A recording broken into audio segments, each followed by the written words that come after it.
오후에 우리가 함께 보실 하나님의 말씀은 잠언 1장이에요.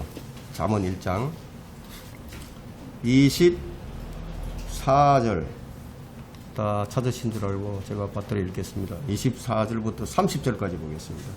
내가 불렀으나 너희가 거역하였고 내가 손을 내밀었으나 아무도 개의치 아니하였으며 오히려 나의 모든 조언을 무시하였고 나의 책망을 받아들이지 아니하였으므로 나도 너희가 재앙을 당할 때 비웃을 것이요 너희에게 두려움이 임할 때 조롱하리니 이는 너희의 두려움이 멸망같이 이르고 너희의 재앙이 회오리바람처럼 닥칠 때요 고난과 고통이 너희에게 임할 때라. 그때 그들이 나를 부를 것이나 내가 대답하지 아니하겠고 그들이 일찍 나를 찾을 것이나 나를 만나지 못하리니 이는 그들이 지식을 싫어하며 주를 두려워하기를 원치 아니하였습니다.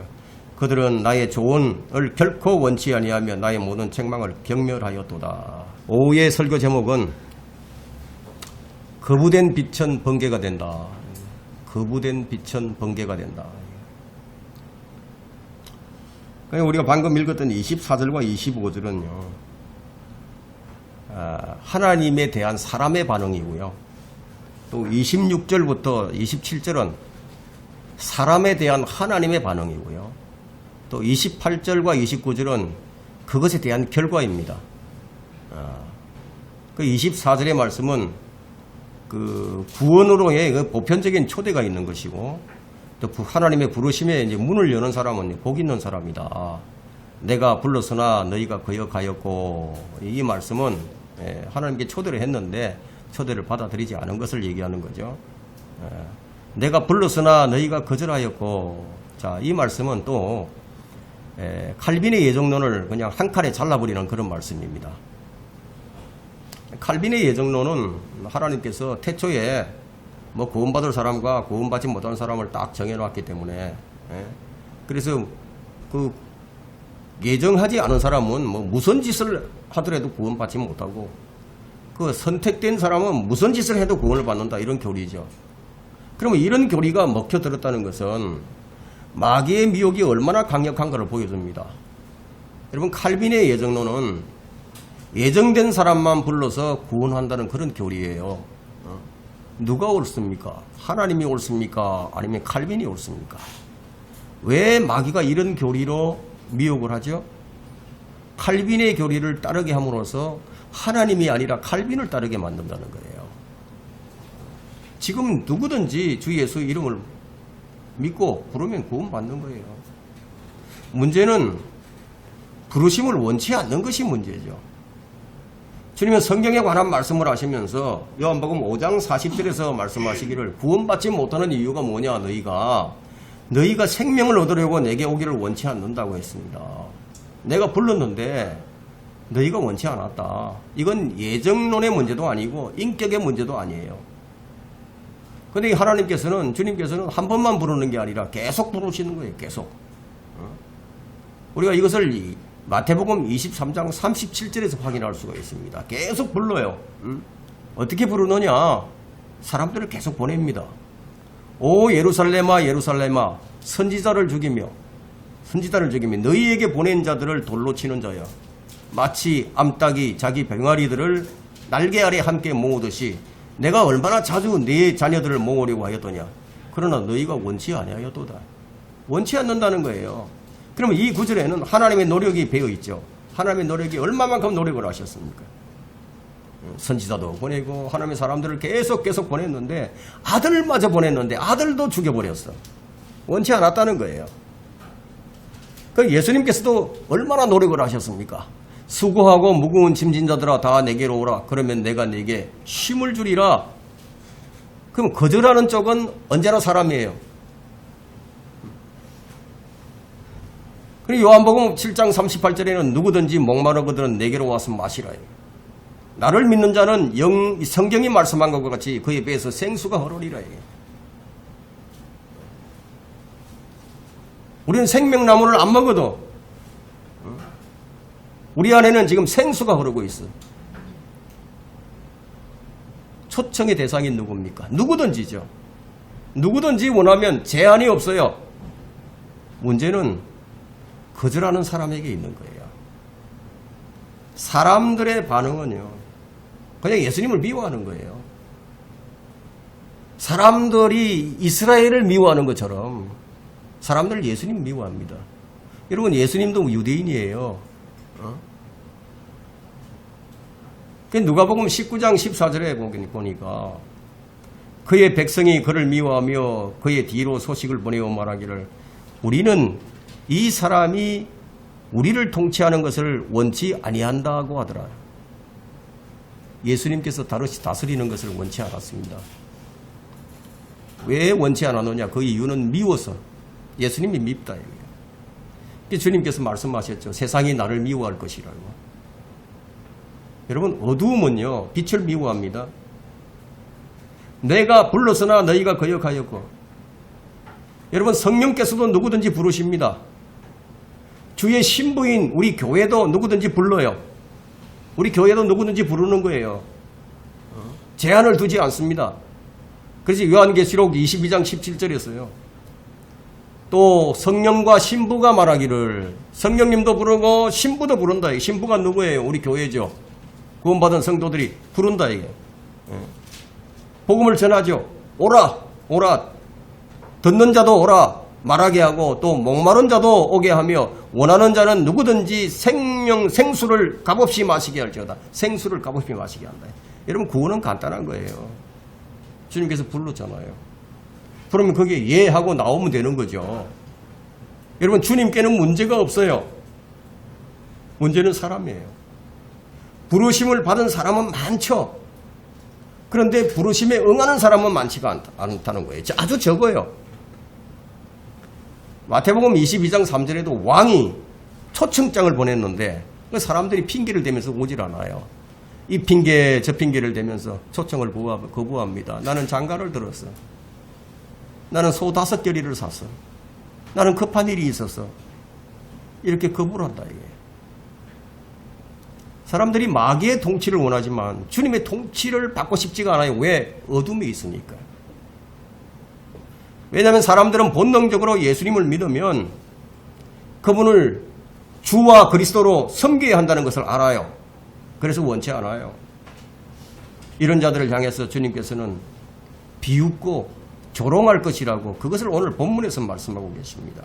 그래서 제가 제목을 거부된 빛은 번개가 된다고 얘기하는 거예요. 거부된 빛은 번개가 된다. 첫 번째, 내가 불렀으나 너희가 거역하였고 내가 손을 내밀었으나 아무도 개의치 아니하였으며 24절에 기록되어 있죠.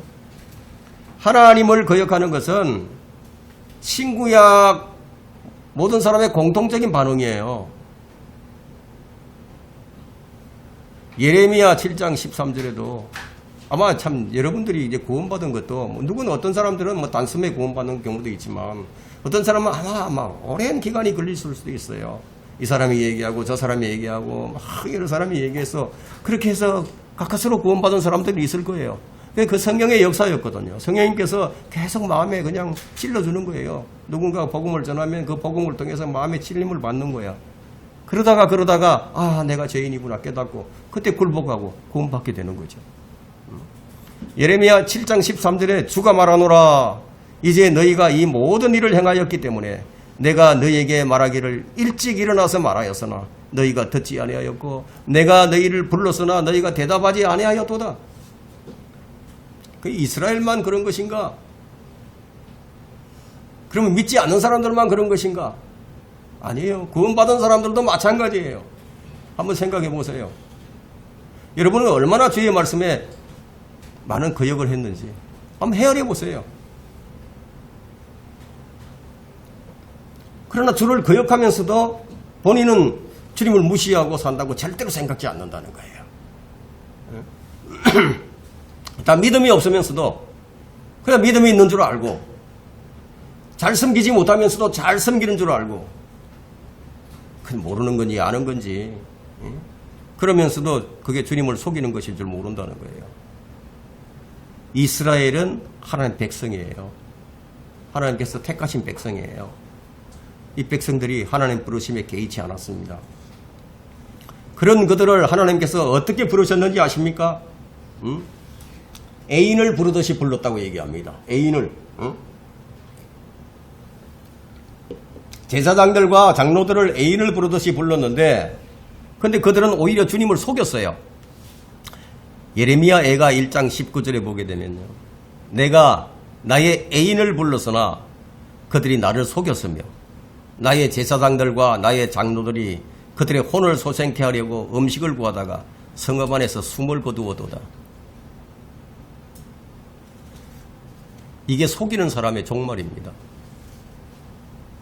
하나님을 속였었는데 하나님께서 애인을 부르듯이 불렀는데 근데 이 장로들과 이 제사장들이 이 자신들이 잘 좀 살아보겠다고 먹을 걸 구하다가 성읍 안에서 그냥 숨을 거두었다고요.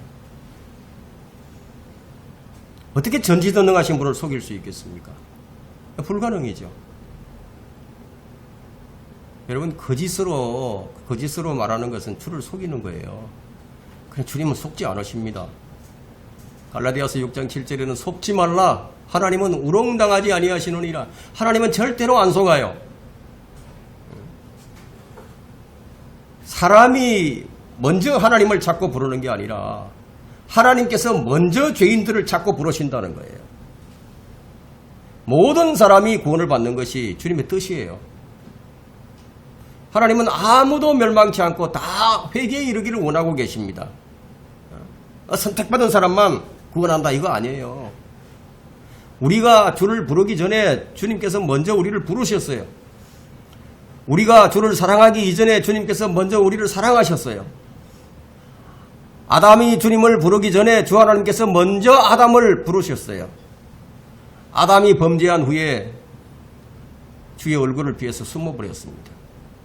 이때부터 사람은 주의 얼굴을 피하는 그런 습성이 있는 거예요. 잘 피합니다. 주님은 아담을 부르셨고 노아를 부르셨고 아브라함, 이삭, 야곱 모두 부르셨죠. 성경에 나오는 믿음의 사람들은 하나님의 부르심에 합당하게 반응한 사람들입니다. 그런데 우리가 주의 부르심을 잘 이해하지 못할 때가 있습니다. 이게 주님께서 부르시는 건지 아닌지 이거 잘 이해를 못할 때가 있다는 거예요. 사무엘처럼. 사무엘은 하나님 부르심을 엘리 제사장이 부르는 줄로 알았어요. 이처럼 우리는 주의 부르심에 잘못 반응할 수도 있습니다. 그럼 왜 하나님께서 반복하여 부르실까요? 왜 하나님께서 그렇게 거역하고 또 거역하는 그 사람들을 왜 계속 부르실까요? 그 이유가 무엇일까요? 하나님께서 자신의 손으로 사람을 지었잖아요. 그래서 애착이 있습니다. 그리고 욥기 14장 15절에서 애착이 있다고 말씀하십니다. 주께서 나를 부르시리니 내가 주께 대답하리이다. 주께서는 주의 손으로 지으신 것에 애착을 가지시리이다. 사람을 주의 손으로 직접 지으셨다. 어떤 애착이 있겠습니까? 그냥 어떤 애착이냐?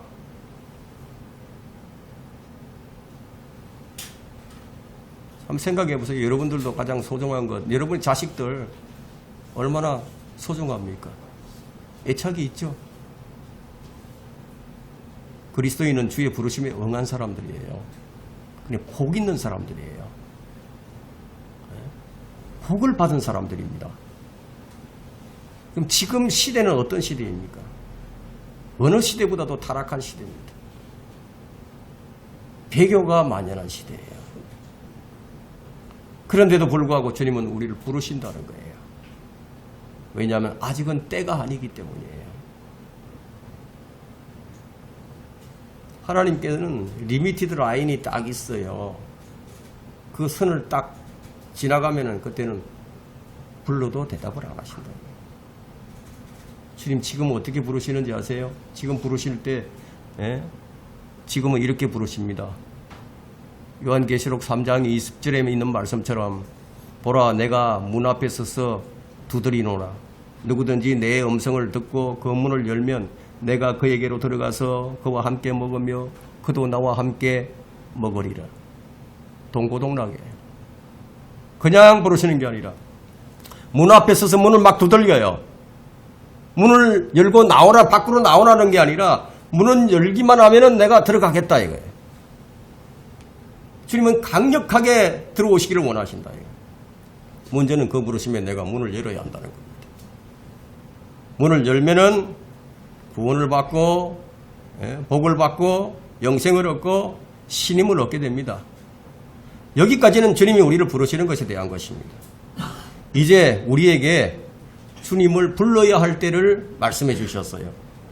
그럼 우리가 언제 주님을 불러야 되느냐? 시편 50편 15절을 보니까 고난의 날에 나를 부르라고 하셨어요. 고난의 날에. 왜 우리가 고난의 날에 불러야 됩니까? 건져냄을 받아야 되니까. 내가 너를 구해낼 것이요 너는 나를 영화롭게 하리라. 한번 생각해 보세요. 고난의 날에 주님께서 나를 구해 주셨어.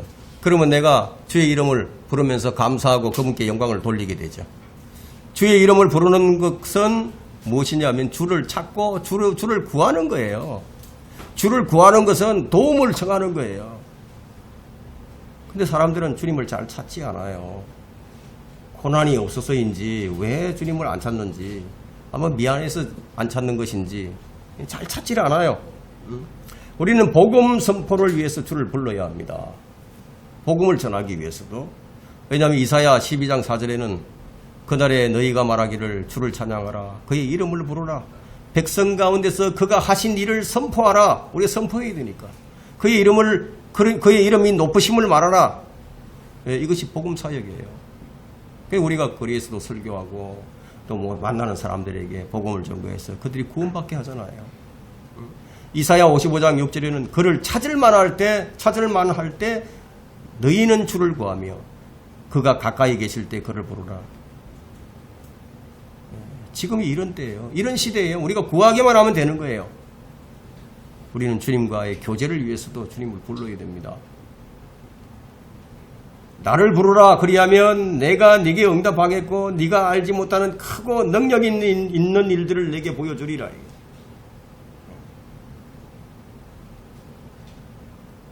이건 주님과의 긴밀한 교제, 교제하는 사람들에게 이런 놀라운 계획들을 보여주신다. 여러분 생각해 보세요. 여러분들이 이전에 알지 못했던 그런 성경 지식을 갖게 됐죠. 어디에서도 들어보지 못한 이런 성경적, 교리적 지식.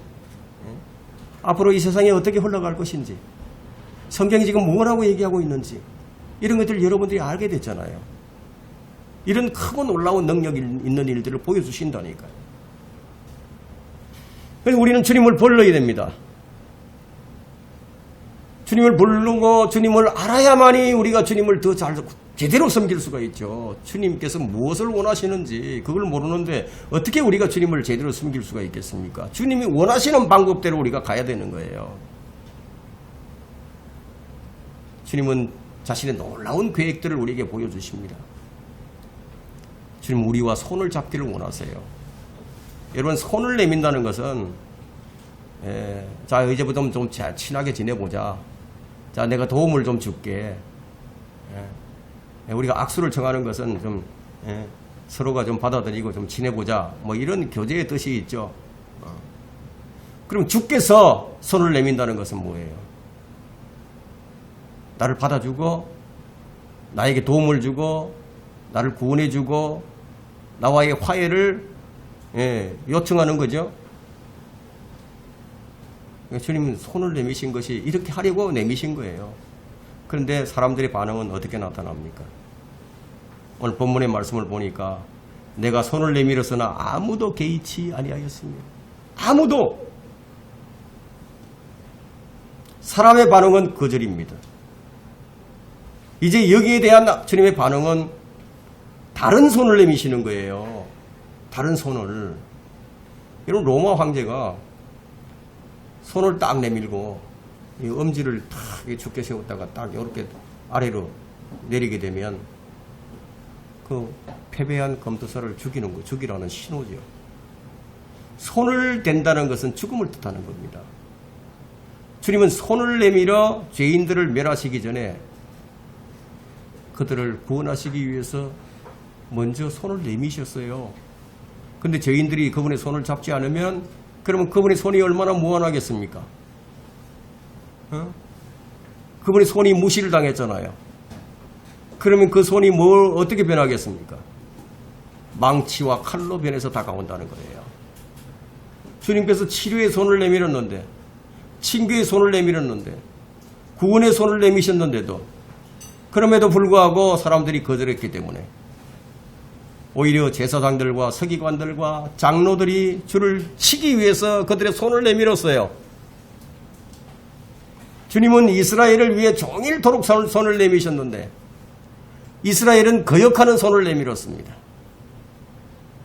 문제는 아무도 중시하는 자가 없다는 것이에요. 불의한 세대입니다. 거역하는 세대예요. 주의 권고와 주의 은혜를 거절하는 거예요.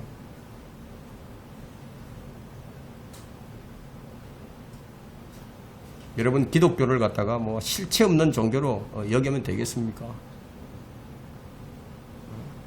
이것이 사람들의 반응이었어요. 성경을 가치 있게 여기지 않는 세대. 첫째는 거역했고요. 둘째는 개의치 않았고요. 세 번째는 무시했고요. 네 번째는 받아들이지 않았습니다. 이것이 죄인들의 반응입니다.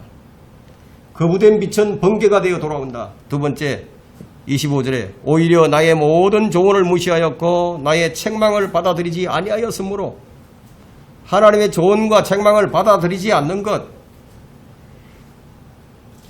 이것이 하나님을 대하는 사람들의 방식입니다. 주의 부르심에 대한 사람의 반응은 6가지로 나타나는데요. 24절에 보니까 거절과 무관심으로 나타나죠. 25절에 보니까 하나님의 말씀을 무효화시키고 아주 단호하고 명백하게 거절하는 것으로 나타나죠. 29절에는 노골적인 정오로 나타납니다. 30절에는 경멸하는 것으로 나타납니다. 이렇게 6가지로 나타나는 거예요. 사람들의 반응은 하나님께 적대적입니다. 복음을 전하는 사람이라면 이 사실을 잘 알 겁니다. 아주 거부를 하죠. 아주 그냥 정중하게 거부하는 것도 아니고요. 아예 대놓고 무시하고 필요 없다고 그냥 무시를 하죠. 오늘날 교육받은 현대인들은 성경과 기독교는 이제 필요치 않게 됐습니다. 뭐라고 얘기하는지 아십니까? 이제 기독교의 역할은 끝났다. 지금 시대가 어떤 시대인데 종교가 무슨 도움이 되겠는가? 그들의 필요성은 이미 다 끝나버렸다. 이렇게 얘기를 합니다. 사람들은 이렇게 주님을 경멸합니다. 그래서 본문 24절부터 30절은 이스라엘이 하나님을 거부한 데 대한 하나님의 반응을 분명하게 보여줍니다. 죄인들에게 닥치는 것도 6가지로 나타납니다. 이거 어떻게 나타나느냐? 26절에 보니까요. 두려움과 재앙으로 나타나죠. 26절에. 그 다음에 27절에는 멸망과 재앙과 고난과 고통으로 나타납니다. 그런데 사람들이 이 진리를 전혀 인식하지 못합니다. 한 죄인이나 민족에게 임하는 그런 재앙들이 있죠. 근데 여러분 생각해 보세요. 뭐 쓰나미가 몰려와서 5초 만에, 5분 만에 20만 명이 죽었어요. 지진이 일어나서 수천 명이 죽어요. 수만 명이 죽어요. 그럼 하나님께서 그들에 대해서 어떻게 생각하실까요? 그들에게 동정을 베푸실까요? 동정을 베푸시는데 왜 그런 일을 하시겠습니까?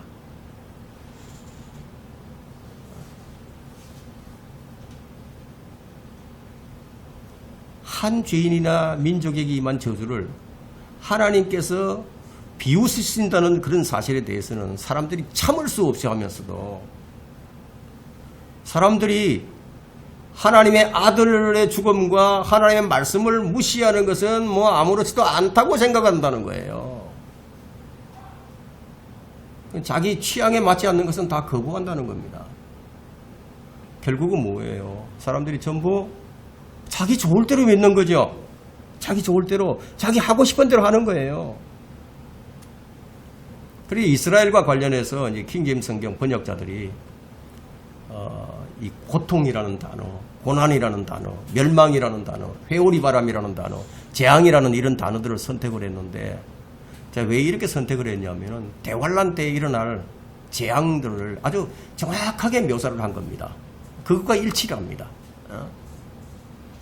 여러분 마태복음의 25장에 보니까 어리석은 처녀들이 나오는데 기름을 준비하지 못해서 문으로 들어가지 못하는 그런 처녀들이 나오죠. 더 나아가서 성경을 아주 주의 깊게 그렇게 읽는 성경 독자라고 한다면은 오늘 본문에 나와 있는 24절, 20절, 27절 여기 보니까 뭐라고 나옵니까? 너희에게 이런 말씀이 나오죠. 너희에게 그러다가 이렇게 나오다가 너희 이렇게 나오다가 갑자기 28절부터는 뭐라고 나옵니까? 그들로 바뀝니다. 너희가. 그들로. 예? 그러면 그들로 이렇게 바뀌었다는 것은 진리를 거부한 세대와 진리를 찾으려 하지만 발견할 수 없는 또 다른 세대를 언급하는 것임을 우리는 쉽게 간파할 수가 있습니다. 그래서 거부된 빛은 번개가 되는 거예요. 이렇게 바뀌어버리는 거예요. 너희가 할 때는 그런 기회가 주어져 있는 거죠. 그렇지만 그들로 이렇게 바뀌게 될 때는 때가 끝났다는 거예요.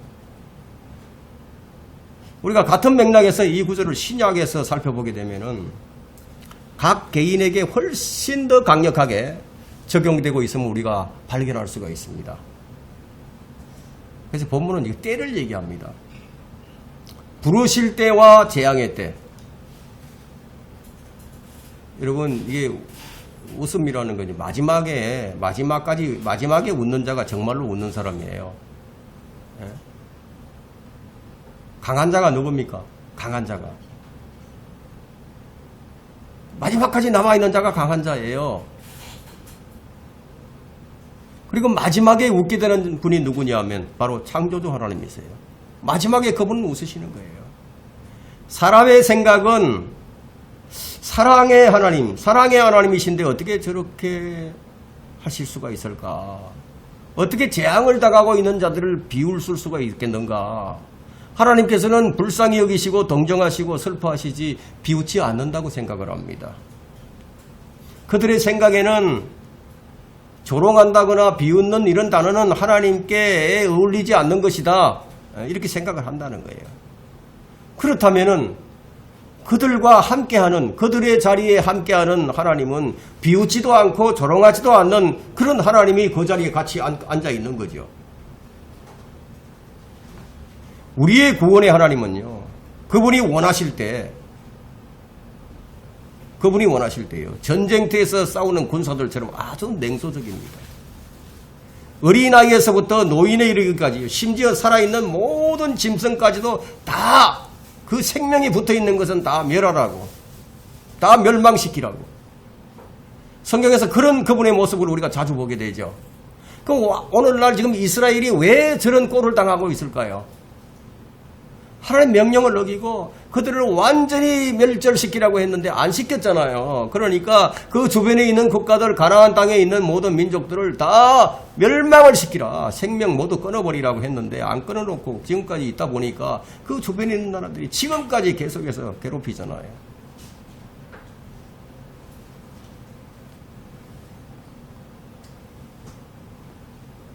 그런 사람들은요, 하나님께서는 조롱하지도 않고, 조소하지도 않고, 비웃지도 않는다, 뭐, 이렇게 생각하는 그런 사람들은 그들의 하나님은 반쪽짜리 하나님을 가지고 있는 거죠. 사랑의 하나님 밖에 몰라.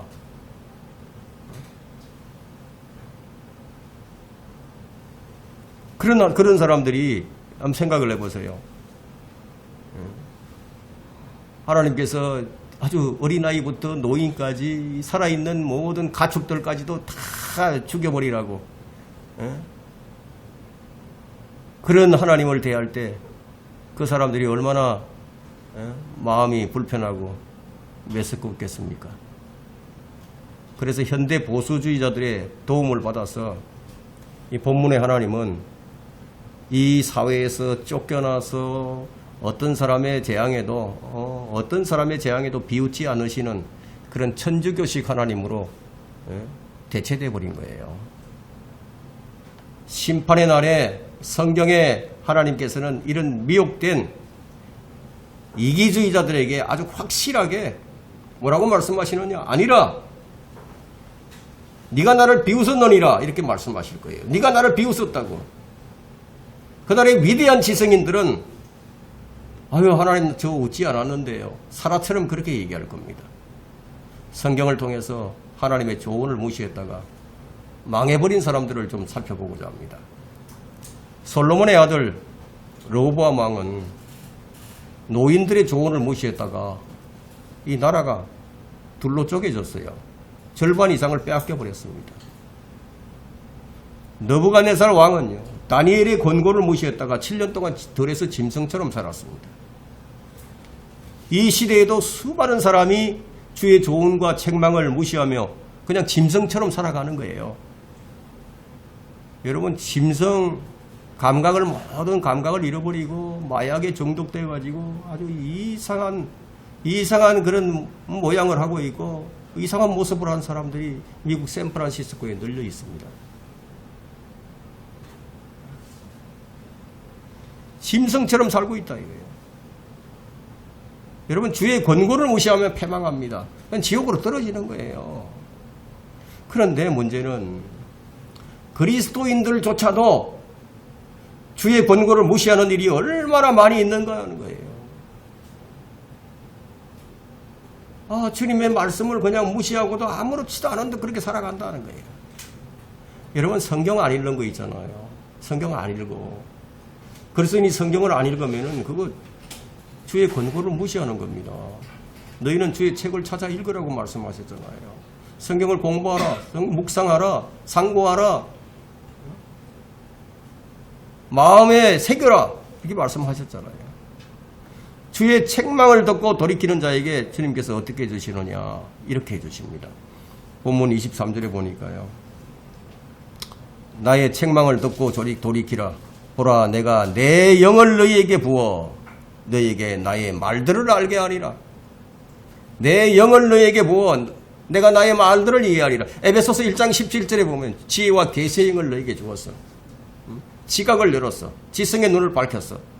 하나님이 지극히 위대하심의 그 능력의 역사하심이 어떤 것인지를 알게 한다. 성도들 안에 있는 그 유업의 풍성함이 무엇인지 알게 해주신다고요. 성경의 기록의 목적이 무엇입니까? 교리와 책망과 바로잡음과 의로 훈육하는 것이 기록 목적이죠. 주의 말씀을 듣고 돌이키면 그 사람은 존귀함을 얻게 됩니다. 주의 책망을 받아들이는 사람은 분별력과 지혜를 얻게 됩니다. 이 시대에 가장 필요한 것이 지혜와 분별력이에요. 명철을 얻어야 된다는 거예요. 얼마나 악한 영들이 많이 있고 얼마나 거짓 영들이 성령의 흉내를 내면서 그러고 있느냐는 얘기예요. 반면에 책망을 원치 않는 자는 어떻게 되는가? 잠언에서 우리가 몇 구절 찾아본다면은 제가 읽을게요. 많이 좀 찾아야 되니까 제가 읽을게요. 잠언 10장 17절에 훈계를 지키는 자는 생명의 길이 있으나 책망을 거절하는 자는 빗나가느니라. 잠언 12장 1절에 훈계를 사랑하는 자마다 지식을 사랑하나 책망을 싫어하는 자는 짐승과 같으니라. 책망을 싫어하면 짐승처럼 살게 된다는 얘기죠. 잠언 15장 10절에는 책망을 싫어하는 자는 죽으리라. 잠언 29장 1절에는 자주 책망을 받으면서도 목이 곧은 자는 갑자기 패망을 당하리니 도움이 없으리라. 도움이 없다. 믿는 사람들도 이런 사람들이 있어요. 그래서 성령으로 시작해가지고 사탄 충만으로 끝나버린다. 책망을 싫어하면 잘못된 길로 가게 되고, 책망을 싫어하면 짐승처럼 되고, 책망을 싫어하면 가난하게 되고, 책망을 싫어하면 죽게 되고, 자주 책망을 들으면서도 돌이키지 않으면 갑작스러운 재앙을 당한다는 거예요. 그럼에도 불구하고 도움을 얻지 못한다. 반면에 책망을 받아들이는 자는 존귀함을 받게 되고 분별력을 얻게 되고 지혜와 명철을 얻게 되어서 밝히 그 사람이 드러나게 된다는 거예요. 그런데 그들이 원치 않았으니까 어떻게 되겠습니까? 그 결과가 바로 26절부터 28절입니다. 결과가 나오죠. 나도 너희가 재앙을 당할 때 비웃을 것이요 너희에게 두려움이 임할 때 조롱하리니 이는 너희의 두려움이 멸망같이 이르고 너희의 재앙이 해오리 바람처럼 닥칠 때요 고난과 고통이 너희에게 임할 때라. 그때 그들이 나를 부를 것이나 내가 대답하지 아니하겠고 그들이 일찍 나를 찾을 것이나 나를 만나지 못하리니. 주님은 죄를 미워하시지 죄인을 미워하지 않는다 뭐 이런 얘기를 하는 사람들 여러분 들어보신 적이 있을 거예요. 하나님께서는 죄를 미워하는 거지 죄인은 사랑을 미워하는 게 아니다. 이런 헛소리예요. 이건 헛소리. 이 헛소리를 진리처럼 말하는 종교인들이 많이 있지만 주님께서는 불의한 자를 미워하십니다. 죄를 미워하시고 죄인들을 미워하시지 않는다면요 죄인들이 지옥에 갈 이유가 없게 되죠. 시편 26절 5절을 보게 되면 주님은 악인을 미워하신다고 했습니다. 내가 악을 행하는 회중을 미워하였으니 이렇게 말씀하시죠. 악한 자와 함께 앉지 아니하리라. 하나님께서는 악한 자와 함께 앉지 않는다는 거예요. 죄가 문제가 아니라 죄를 행하는 사람이 문제죠. 여러분 속에 여러분 마음속에 뭐가 있습니까? 옛 본성이 있고 그 속에 죄가 있어요. 그러면 그것이 밖으로 나와서 행동으로 나오게 되면 그게 죄가 되죠.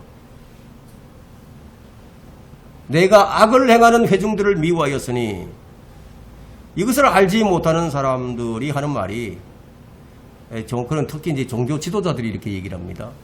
하나님께서 대한민국을 참 사랑하신다고. 그런 말 여러분 들어보셨죠? 이 대한민국을 사랑한다고.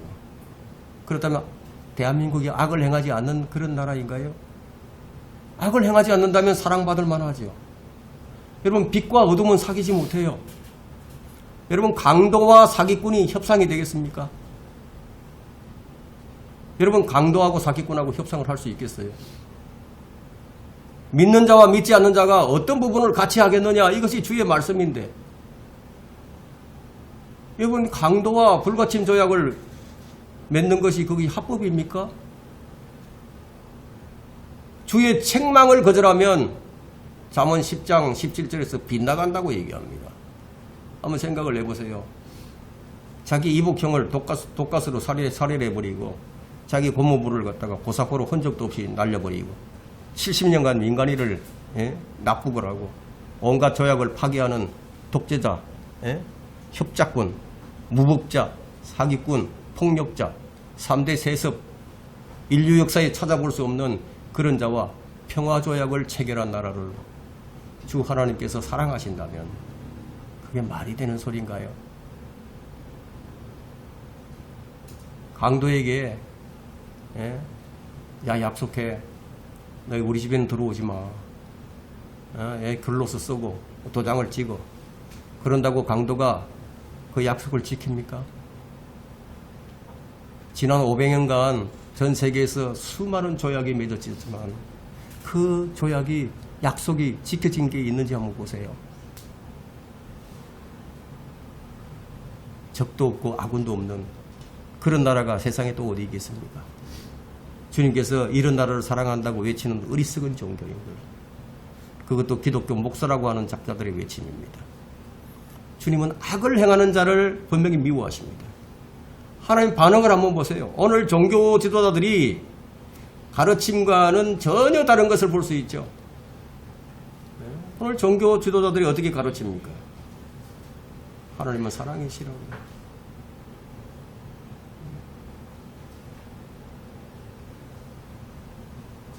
오히려 죄를 지은 사람에게 더 인권을 주장합니다. 피해자가 엄청난 고통을 당하는데도 그 피해자의 인권은 무시하고 가해자, 살인자의 인권을 갖다가 더 주장을 한단 말이에요. 오늘 주님을 조롱하는 자들의 결과는 31절에 있습니다. 31절에 보니까 그러므로 그들은 자기들의 행위의 열매를 먹고 그 자신들의 계략들로 배부르리라. 거부된 빛은 번개가 되어 돌아옵니다. 세 번째 29절에 이는 그들이 지식을 싫어하며 주를 두려워하기를 원치 아니하였습니다. 이런 자들을 향한 하나님의 반응은 재앙과 비웃음과 조롱이라고 말씀을 드렸죠. 사실 이런 말씀은 주님은 사랑이 많으시고 은혜가 풍성하시고 자비가 크시고 동정심이 많으신 참 좋으신 하나님이라고 이렇게만 알고 있는, 이렇게만 떠드는 사람들, 한쪽만 보는 사람들, 그런 사람들에게 이런 말씀이 와 닿겠습니까? 동전은 양면이 있는데 한쪽만 밖에 못 봐. 누군가가 큰 고통으로 신음하는데 조롱하는 하나님을 상상할 수 있겠습니까? 그런데 성경이 여기서 뭐라고 얘기합니까? 26절에 나도 너희가 재앙을 당할 때 비웃을 것이요. 자, 이 웃음이 시사하는 그 암시하는 그 참으로 비참한 거예요.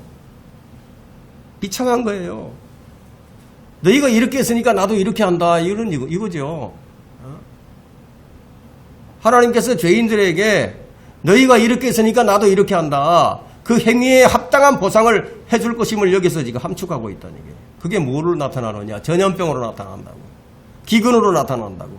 전쟁으로 나타난다고.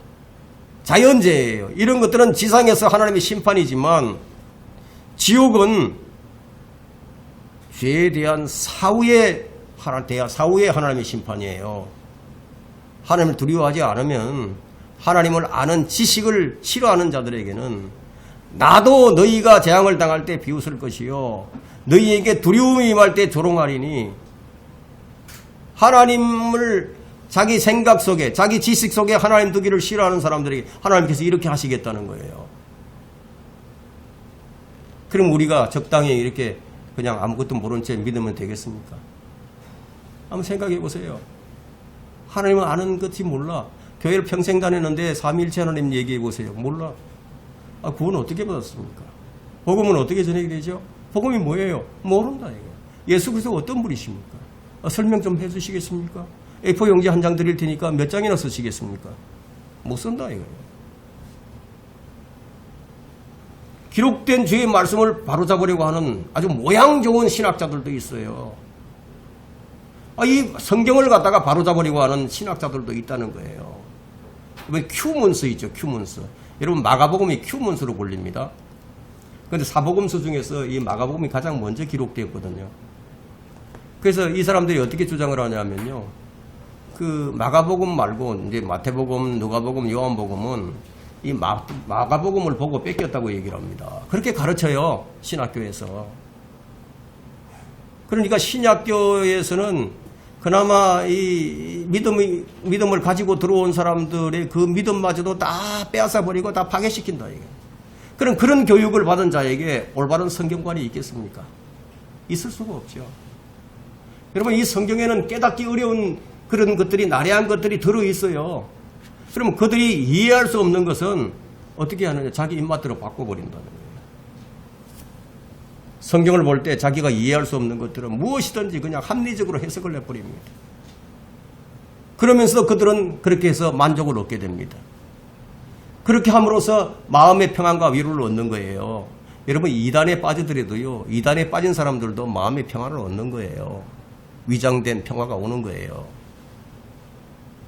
입다가 자기 외동딸을 제물로 드렸습니다. 그죠? 근데 너무 끔찍하지 않아요? 여러분 생각해 볼 때. 자기 딸을 갖다가 외동딸을 번제물로 드렸어요. 너무 끔찍해 생각해 보니까, 그럴 리가 없을 것이라고. 그렇게 해서 평생 그녀는 독신으로 살았을 것이라고. 그렇게 딱 바꾸고 나니까 마음이 편안해져. 이렇게 바꾸는 자들이 있다니까요. 그들의 마음은 마음의 평안을 구하는 사람들이에요. 자기 마음에만 맞으면 그냥 그만이에요. 성경을 바꿔서라도 자기들이 평강을 구해야 된다. 이게. 여러분, 이 사람들이 사람들은 어떤 것인가 하면, 참 이익을 얻는다면 불의마저도 서슴지 않습니다. 여러분, 지금 전 세계는 한탕주의로 만연해 있죠. 온 세계가 그냥 도박판이에요. 지금 부동산도 지금 도박판이 돼 있잖아요. 그죠? 주식, 그 무슨 또 비트코인 뭐 이런 거 있잖아요. 이런 거. 왜 이것이 지금 만연해 있는지 아십니까? 불로소득이 참 마음에 큰 기쁨을 가져다 주거든요. 여러분, 노력해서 얻는 것은 좀 보람이 되지만 시간이 오래 걸립니다. 그러나 불로소득은 순식간에 그냥 쾌감을 가져다 주죠. 이런 기쁨이 있구나. 여러분, 이 도박장에 가서 잭팻 한번 터뜨려 봐요. 짜릿한 쾌감이 온단 말이에요. 계속 하는 거죠. 그래서 성경은 뭐라고 말씀하시느냐? 속이고 얻은 음식은 달콤하나 그 후에는 자갈로 가득 차리라. 잠언 20장 17절에 말씀하고 있거든요. 사람의 몸에 그럼 자갈로 가득 찬다는 거, 돌처럼 딱딱한 게 뭐예요? 예? 돌처럼 딱딱하게 된다. 암이 퍼져가지고 암이 퍼져버린다는 얘기입니다. 돌처럼 딱딱해진다. 본문의 주 하나님은, 이 하나님의 웃음은요, 비웃음이에요. 비웃음. 사람들이 하나님의 조언과 책망을 비웃고 조롱했으니까 되돌려준다. 이게. 어떻게 비웃는지 아십니까? 사람들이 동정녀 탄생은, 예수님의 동정녀 탄생이 사생하다. 이렇게 비웃죠? 비웃었다. 이게. 사람들이 하나님은 없다고 그러죠. 하나님이 있으면 내게 좀 보여달라고. 이렇게 조롱을 하는 거예요. 여러분, 의외로 하나님, 보이지 않는 하나님 보여주면 믿겠다는 사람들 없는 것 같지만 꽤 많아요. 제가 젊었을 때, 한 31살 때인가, 그때 기도원을 갔어요. 기도원에 가서 밤에 산에 올라가가지고, 그런데 기도를 하는데, 그 막 소리를 지르면서 기도하잖아요. 그러니까 저는 이제, 뭐 어떻게 기도하나 한번 들어봤죠. 하나님, 제발 좀 보여주세요. 내가 하나님 믿을 수가 없는데. 하나님 보여주면 내가 믿겠습니다. 막 소리 지르는 사람들. 그런 사람들을 봤다고 내가. 보여달라고. 지금 사람들이 그분을 비웃고 그분을 농담으로 여기지만 그날에 그들이 재앙을 당할 때 하나님께서 비웃으시겠다는 거예요. 너희들이 하나님이 없다고 조롱하던 자들이구나. 하나님께서는 그들을 향해서 마음껏 비웃으실 거예요. 그들이 이를 갈고 고통 속에 있을 때 주님이 뭐라고 하실지 한번 생각해 보세요. 뭐라고 하실 것 같습니까? 손을 내밀었는데 거역했어요. 조언을 줬는데도 책망을 받아들이지 않았어요. 그렇게 해서 지옥에 갔어요. 불길 가운데서 펄펄 그 형벌을 받고 있는데 하나님께서 뭐라고 하실 것 같습니까? 참 불쌍하구나 동정하실 것 같아요? 그렇지 않다는 거예요. 너희들이 나를 조롱하는 자들이었구나. 비웃으신다는 거예요. 그들이 이를 갈고 고통 속에 있을 때 주님께서 뭐라고 말씀하실 것인지 한번 생각해 보라는 거예요. 너희들이 믿던 신을 한번 불러보라고. 내 이름을 부르지 말고 너희의 신들의 이름을 한번 불러보라고. 갈멜산 엘리야가 바알 선지자들을 조롱하며 비웃었던 그 비웃음이 바로 하나님의 비웃음이다. 이게 27절에 보세요. 27절에. 이는 너희의 두려움이 멸망같이 이르고 너희의 재앙이 회오리 바람처럼 닥칠 때요 고난과 고통이 너희에게 임할 때라. 조롱하는 자들이 이 땅에서 천년만은 만년 평안할 줄 알지만 멸망의 날이 온다는 거예요. 자신이 쌓아놓은 부와 권력이 아무 소용이 없는 그날이 온다는 거예요. 저는 이게 곧 얼마 남지 않았다고 저는 생각을 합니다. 바벨론 침공 때 이런 일이 있었죠. 로마의 침공 때도 이런 일이 있었습니다.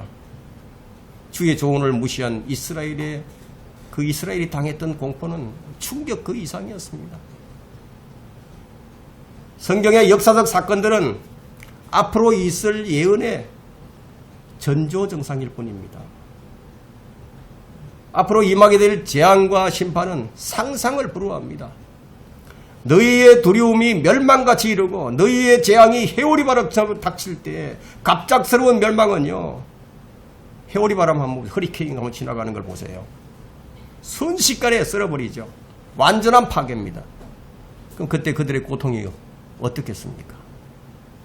근데 그때 그들이 주를 부를 것인데 주님께서는 대답하지 아니하시겠다고 말씀하고 있습니다. 이게 무슨 말씀입니까? 이것은 주의 날에 대한 예언이죠. 성경의 핵심 중에 핵심입니다. 구약의 소선지서들을 하나로 먹게 되면 요한계시록이 됩니다. 주님을 거절하고 주의 조언을 무시하고 주의 책망을 원치 않았던 자들에게는 고난과 고통이 옵니다. 그러나 그들의 멸망이 우리의 영광스러운 기쁨이 될 것이라는 거예요. 그들의 고통이, 그들의 멸망이 우리의 영광스러운 승리의 함성이 될 것이라는 거예요. 이 마지막 날들에는요, 죄인들에게 닥쳐오게 될 것은 무엇이냐? 27절에 나와 있죠. 두려움과 멸망, 재앙, 고난, 고통이. 이것은 대환란 때에 이 땅에 사는 모든 사람에게 닥칩니다. 예외가 없어요. 아무도 피할 수 없어요. 지옥은 죽은 자들이 땅 속에서 받는 고통이지만 대환란은 산 사람들이 땅 위에서 받는 고통이에요. 불못은 죽은 자들이 다시 한번 던져지게 될 영원한 고통의 장소지만 이것이 둘째 사망이죠. 이렇게 되게 하지 않으려고 하나님께서 독생자를 보내셨다. 그분의 아들을 속죄제물로 희생제물로 삼으셨다. 예수 그리스도의 피로 우리의 모든 죄를 제거해 주었다는 거예요. 그런데도 그럼에도 불구하고 이 땅의 죄인들은 주의 부르심을 거절해 버렸습니다. 주님께서 손을 내미신 손을 잡지 않았어요. 주의 조언을 무시했어요. 주의 책망을 전혀 원치 않았어요. 지금 성령님께서는 책망하시고 조언을 하시고 계시거든요. 어떻게 하시느냐? 죄에 대하여, 의에 대하여, 심판에 대하여 이 세상을 책망하신다고 하셨어요. 죄에 대하여라면 그들이 나를 믿지 않았기 때문이요. 믿지 않는 죄. 예수 그리스도를 믿지 않는 것이 하나님께서 가장 크게 책망하시는 죄입니다. 유대인들은 그리스도는 믿지만 예수님을 그리스도로 믿지 않았습니다. 여호와 정인들은 하나님은 믿지만 예수님이 피소된 하나님으로 믿는다 이거예요. 그러면 그 예수님을 하나님으로 믿지 않는 거예요. 그들은 주의 권고를 거절합니다. 계속 조언하시지만 우리는 생각이 다르고 교리가 다르고 전혀 원치 않는다는 거예요. 사람들이 복음을 거절하는 것은 하나님의 부르심인데 그게 하나님께서 지금 손을 내밀고 계시는데 하나님의 조언과 책망을 완전 깔아뭉개 버렸다 이게. 사람들이 주를 믿지 않는 것은 하나님을 아는 지식과 하나님을 두려워하지 않는 것 때문이에요. 하나님의 책망은 죄와 의와 심판인데 이것으로 세상을 꾸짖으시는데 회개하라, 주 예수를 믿으라. 하나님의 조언은 예수 그리스도의 죽음과 보혈을 받아들이라는 거예요. 그분의 권고를 따르지 않게 되면 27절이 임하게 된다는 거예요. 사람들은 고난과 고통과 재앙이 임하게 되면 자기가 알고 있는 신들의 이름을 부를 겁니다. 어떤 사람은 하나님을 부를 거예요. 예, 그때 28절에 보니까 그때 그들이 나를 부를 것이나 내가 대답하지 아니하겠고 이들이 누구입니까? 하나님을 거절하고 적그리스도를 받아들인 자들이에요. 하나님을 거절하고 적그리스도를 받아들여서 666 표를 딱 받았어요. 이들은 사망의 표를 받아버린 사람들이에요. 성경은 이들을 위해서 기도하지 말라고 요한일서 5장 17절에 말씀하고 있죠. 3년 반 동안은 평안할 것입니다. 그러나 마지막 3년 반 동안에는 재앙이 회오리 바람처럼 계속 닥쳐올 거래요. 그들이 고통 속에서 주를 부르겠지만 주님은 대답하지 아니하겠다는 거예요. 28절에서 그 말씀을 하고 있죠. 주께서 대답하지 아니하신다고. 분명히 성경은 시편 50편 15절, 이사야 55장 6절, 예레미야 33장 3절 등에서는 부르면 구원한다고 하셨는데 왜 잠언 1장에서는 불러도 대답을 안 하시는가 하는 거예요. 우리는 항상 진리의 말씀을 올바로 나누어야 합니다.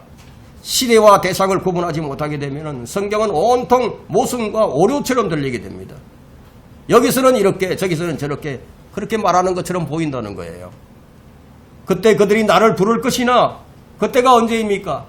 대환란 때 주 예수를 배반한 이스라엘에 관한 것이에요. 주를 배반한 자들이 급할 때 주님을 부른다고 주님께서 응답하지 않는다는 거예요. 오늘날 죄인들이 회개 없이 주를 부르고 믿음 없이 주를 불러요. 주여 삼상 부르면서 화삼창하면서 불러대죠.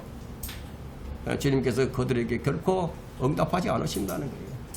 재림의 날에 그들이 따르는 과학과 기술과 교육과 종교를 하나님께서 너희들이 그걸 사랑했으니까 그것을 최종 권위로 여겼으니까 그걸 한번 불러보라고 조롱하실 거라는 거예요. 주님은 나를 부르지 말고 너희의 신들을 부르라고 얘기할 겁니다. 우리가 주님을 부르는 것도 다 때가 있는 거예요. 그들이 일찍 나를 찾을 것이나 나를 만나지 못하리를. 주를 찾아도 발견하지 못합니다. 주의 얼굴을 그들에게 돌리셔버렸기 때문에. 그때 주를 거부하던 자들, 주를 원치 않는 자들이 주님을 찾게 됩니다. 그러나 주님은 그들을 만나주시지 아니합니다. 이미 때가 지나버렸기 때문에. 여러분, 우주선을 발사하고 허블 망원경으로 천체를 다 뒤져도 주님을 찾을 수 없어요. 모든 것에는 다 때가 있는 법이에요. 잠언 8장 17절에는 나를 사랑하는 자들을 내가 사랑하리니 나를 사랑하는 자들을 하나님께서 내가 사랑한다고 이렇게 말씀하신다는 거예요. 일찍 나를 찾는 자들은 나를 만나리라. 이는 나를 만나는 자마다 생명을 얻고 주의 은총을 받을 것임이니라. 주님은 아무나 사랑하는 것이 아니에요. 주를 존중하고 주님의 조언과 책망을 원하는 자들을 받아주시고 사랑하신다고. 그래서 예레미야 29장 13절에는 너희가 너희 온 마음으로 나를 찾으려고 한다면, 너희가 나를 온 마음으로 찾으려고 한다면 너희는 나를 찾게 되고 나를 만나리라. 내가 무인도에 들어가서 혼자 살고 있다 할지라도, 아무도 없는 곳에 혼자 살고 있다 할지라도, 내가 정말로 주님을 온 마음으로 다해서 주님을 찾는다면 주님께서 만나주신다는 거예요. 어떻게 해서든지 성경을 주셔서 말씀을 주셔서 깨닫게 해주신다는 거예요. 근데 온 마음을 다하지 않으면 못 만나요. 하나님은 성경에 계시되어 있죠. 성경에는 성경을 통해 성령께서는 이 성경을 통해서 예수 그리스도를 만나게 해주시죠. 다른 곳에서 주님을 찾으면 만날 수 없다는 거예요. 지금 이 시대에 주를 만나면 주의 책망을 듣고 돌이켜야 합니다. 그리고 마음을 다해서 주님을 찾는 거예요. 우매한 자들은 내일로 미루죠. 너무 바빠서. 내일로 미루면 못 만나요. 주께서 이 기도에 응답해 주시고 만나 주시는 때는 바로 지금이에요. 지금은 만나 주신 때다. 지금은 내가 주를 무시하고 내가 편리할 때 주를 찾겠다. 그때 만일 그때가 재앙의 날이라면 주님은 대답하지 않겠다고 말씀하신다. 언제 주를 찾고 언제 주를 만나야 하느냐? 바로 지금이라는 거예요. 주님께서 우리의 기도에 응답하실 때가 있습니다. 바로 지금이에요. 말씀하시기를 기뻐 받아들이진 때에 내가 네 말을 들었고 구원의 날에 너를 도왔도다 하였으니 보라 지금이 구원의 날이라. 고린도후서 6장 2절에 지금이 구원의 날이다. 내일이 아니에요. 지금이에요. 그때가 아니고 지금이다. 지금이 구원의 날이에요. 우리는 내일 일을 알 수가 없습니다. 하룻밤 사이에 무슨 일이 일어날지 전혀 알지 못해요. 지금은 주님이 우리를 부르시고 계십니다. 그러나 곧 문이 닫히고 사람들이 주님을 부를 때가 있을 거예요. 그러나 그때는 주님이 그들을 만나주시지 않는다는 거예요. 왜냐? 그들이 지금 주님을 싫어했고 지금 주님 두려워하지 않았고 주님을 아는 지식을 싫어했기 때문에. 그래서 결론이 32절입니다. 그러나 내게 경청하는 자는 누구나 안전하게 구할 것이요 악의 두려움에서 벗어나 편안하리로다. 이것이 이제 결론입니다. 여러분, 지금이 바로 구원의 날입니다. 우리는 복음의 정인들이고 그리스도의 정인들입니다.